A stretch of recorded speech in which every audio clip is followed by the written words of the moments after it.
बक बक बक बक क्या बक बक चलती रहती है। अब हमारे मोहल्ले के चिंटू चाट वाले को ही लो, भेल पूरी सेव पूरी बनाते बनाते अचानक से जिम ज्वाइन कर लिया भाई साहब ने, और कहता है कि अब वो जांबाज खिलाड़ी टीवी शो में भाग लेगा और शो जीतेगा भी।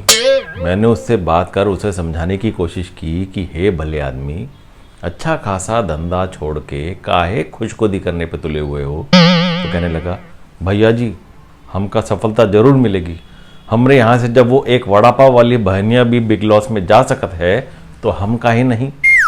भाई उसकी बात में तो सॉलिड दम था। एक्चुअली ये सारी मिस्टेक हमारे पीएम जी की है। उन्होंने पीएम बनने से पहले जरा सी चाय क्या बेच दी, हर गली मोहल्ले का हर ऐरा गैरा आदमी बड़ा आदमी बनने के सपने देखने लगा है।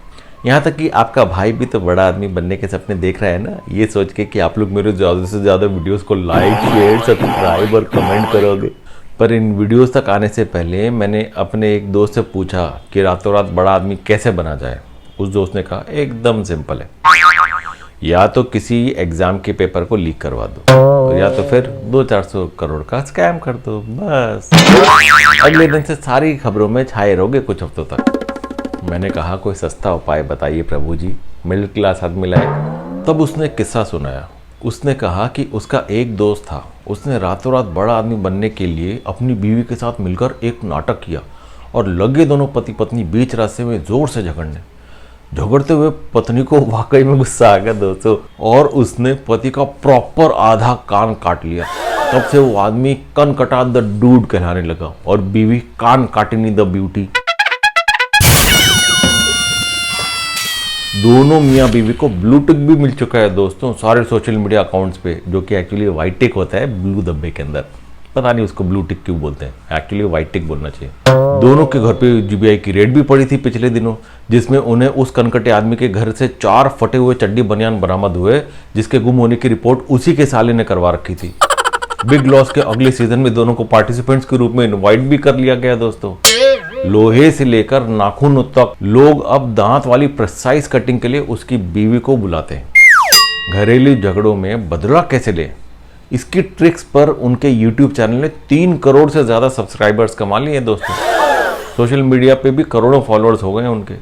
अब जल्दी दोनों विदेश में बसना चाहते हैं और वहीं से बैठे बैठे हमारे देश के लिए कुछ करना चाहते हैं दोस्तों। ये सब सुन के तो मेरी हवाइयाँ ही उड़ गई।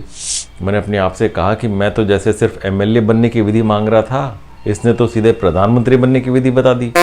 अगर मेरी बीवी को ये किस्सा पता चला तो अपनी भड़ास निकालने के लिए वो कनकटा छोड़ो 1 सेकंड में मुझे मुंडी कटा ही बना देगी। तब मुझे भी सब्सक्राइबर्स तो करोड़ों मिल जाएंगे, पर अपना वीडियो में खुद देखूंगा कैसे, मुंडी तो होगी नहीं।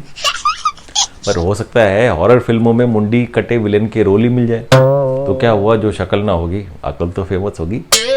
वैसे एक बात सोचने वाली ये है कि उस औरत ने अपने पति का कान ही क्यों काटा, ना क्या उंगली भी तो काट सकती थी, पर काटी वही चीज जो ढंग से काम नहीं कर रही थी। यू नो मीनिंग कि उस झगड़े में वो आदमी बिना अपनी बीवी के सुनने बोल ले गया होगा, तो बस आया गुस्सा, काट लिया कान।